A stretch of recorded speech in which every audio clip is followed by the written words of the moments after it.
Deməli, günlərin bir günü Nashville-dən qayıdırdıq. Maşınımın da dashboardunda göstəricilər paneli deyək. Orada üçbucaq xəbərdarlıq işarəsi var idi və bu artıq 1-2 həftə idi var idi. AutoZone-da göstərmişdim, onlar ciddi bir səbəb tapa bilməmişdilər. Və Nashville-dən qaydanda o işarədən əlavə bir dənə maşından əlavə səs gəldi. Mən maşını həmən yolun kənarında saxladım. Nə hikmətdirsə, həmin anda arxada bu TDOT help deyək, bu Tennessee Department of Transportation. O dəstək maşını, magistral yolda dəstək maşını peyda oldu. Maraqlı cəhət odur ki, Amerikada magistral yolda nə vaxt maşınım xarab olsa, 1-2 dəqiqə sonra bu maşın və ya başqa xidmətləri həmən peyda olub. Mən bilmirəm bunların radar sistemi var ya başqa sistemləri var, necə yoxlayırlar. Amma həmin anda 1-2 dəqiqə sonra peyda olublar. İndi də o şəkildə oldu. Onların əməkdaşı gəldi və kapotu qaldırmışdım. Onun ilk yoxladığı şey maşının yağ yoxlayan çubuqla yağının yoxlanması idi. Və sonra dedi ki, take care, görüşərik, sağ olun. Yəni əslində yenə də maşının niyə yolda qaldığını öyrənə bilmədim, amma əsas onu bildim ki, yağımız var. Evə gəlib çatandan sonra mənim mexanik dostlarımla Ömər və Müşfiqlə başladıq əsl problemi araşdırmağa. İlk ehtimallarımızdan biri 12 voltluq akkumulyator, digər ehtimal isə inverter idi. Inverter su nasosuydu. Ona inverter coolant pump da deyirlər. Əlimizdə olan yeganə cihaz da voltmetr idi, elektrik cihazı deyək. Təmir üçün başqa alətlərimiz də var idi.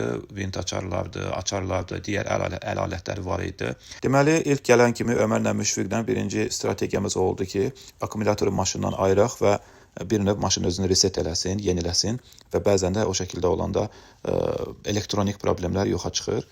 Yəni bu məşhur Azərbaycandakı metod var. Mənim problemim var deyir. O da deyir ki, necə həll edə bilərəm deyir. Evlən həll olacaq. Nəsə, buranda söylərsən, bu olmadı. Burada bir növ biz Azərbaycanlıların məşhur metodu var. Söndür, yandır, düzələcək, evlən, düzələcək metodu. Onu istifadə eləməyi istədik. Deməli, akkumulatoru maşından ayırdıq və gördük ki, problem həll olmur. Ondan sonra başladıq maşının əsl problemlərini araşdırmağa. Gördük ki, əsas problem akkumulyatorluq deyil. Bundan sonra əsas fokusumuzu verdik inverterin soyutma sisteminə. Burada əslində maraqlı bir metoddan istifadə elədik. Deməli, Ömərin, dostumuzun mənimki kimi eyni 2008 Toyota Prius'u var. Onun maşınında inverterin coolant qabına baxanda gördük ki, maşında işləyərkən soyuducu maye qabının içində hərəkət eləyir. Yəni sistemdə dövr eləyir. Mənim Prius'da isə həmin maye əslində dövr eləmirdi, hərəkətsiz idi. Bu bizə inverterin soyutma sistemində dövrənin olmadığını göstərir və əsas şübhəmiz də inverter coolant pump idi. Bundan sonra voltmetri istifadə edərək su nasosuna elektrik gəlib gəlmədiyini yoxladıq. Məqsədimiz bunu müəyyənləşdirmək idi ki, problem nasosun özündədir, yoxsa nasosa ümumiyyətlə elektrik çatmır. Deməli, yoxlayandan sonra gördük ki, nasosa elektrik gəlir, amma nasos işləmirdi. Deməli, coolant dövr etmirdi. Beləliklə şübhəmiz daha da gücləndi. Problem məhz inverterin su nasosunun özündədir. Sonra internetdə yeni nasosların qiymətlərinə baxmağa başladım. Amazonda, Walmartda və başqa platformalarda qiymətlərə baxdım. Ən ucuz qiymət Walmartda idi, $21.40 idi. Orijinal Toyota nasosu, səhv xatırlamıramsa, $212 idi Amazonda. Deməli, mən qərara gəldim ki, bu ölüxana dediyimiz avtomobil ölüxanasına baxım. Birinci getdiyim ölüxanada tapa bilmədim. İkincisinə getdim, orada tapdım. Water pump nasosunu $50 ala bildim. Nasosu gətirib maşına quraşdırdıq Ömərin və Müşfiqin köməyi ilə. Əlimizdə açarlar, vint açarlar və lazım olan digər əl alətləri olduğuna görə nasosun söküb yenisinin quraşdırılması özümüz elədik. Əslində hər şeyi özümüz elədik. Amma məsələ bununla bitmədi. Nasosu taxan kimi coolant dərhal dövr eləməyə başlamadı. Sistemdə soyuducu mayını tamamladıq. Bir qədər gözlədik. Burada vacib məqamlardan biri də havanın çıxarılmasıdır. Çünki nasos dəyişdirildikdən və ya coolant boşaldıqdan sonra sistemdə hava qala bilər və bu da mayenin normal dövr etməsinə mane ola bilər. Çalışmalardan sonra orada bəzi metodları istifadə elədik. Metodlardan sonra bir də baxdıq ki, maye başladı hərəkət eləməyə. Aha, dedik, alındı. Artıq soyuducu maye sistemdə dövr eləyirdi. Deməli, taxtığımız su nasosu işləyir. Inverterin soyutma sistemi də yenidən işə düşüb. Beləcə, əlimizdə nə professional diaqnostik aparatı var idi, nə də başqa servis avadanlığı. Bir dənə voltmetr, açar, vint açarı, bir də dostların köməyi ilə maşınımızı düzəltdik. Addım-addım yoxladıq, müqayisə elədik və axırda problemi inverterin su nasosunda olduğunu tapdıq. Belə, bugünkü məsələni belə danışdım. İndi isə həmin o təmir vaxtı aramızda olan bəzi dialoqları eşidəcəksiniz, görəcəksiniz. Nə çox maraqlı. Bu ağcaqanad adam yeməsə, nə yeyir bunlar? Bütün günü buradasın, adam bizi görmürsən, biz gələn dişləyir.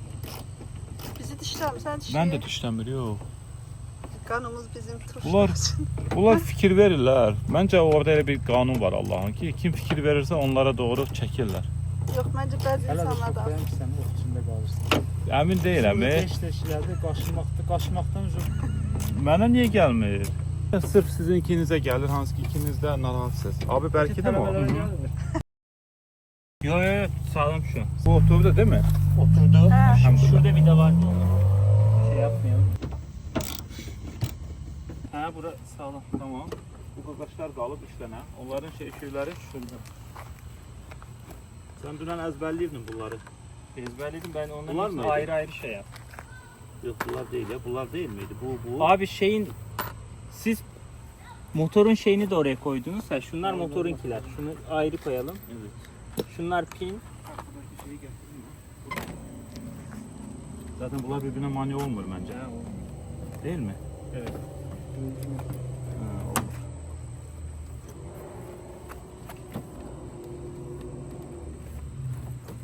Ne ya? O bunların da hocam. O bunların da var. Ha. Lastikleri O var. bunların mı? Evet. Bu kadar Yok ezberle. bence bunun da değil. Bu kırıldı hatta. Onu orası.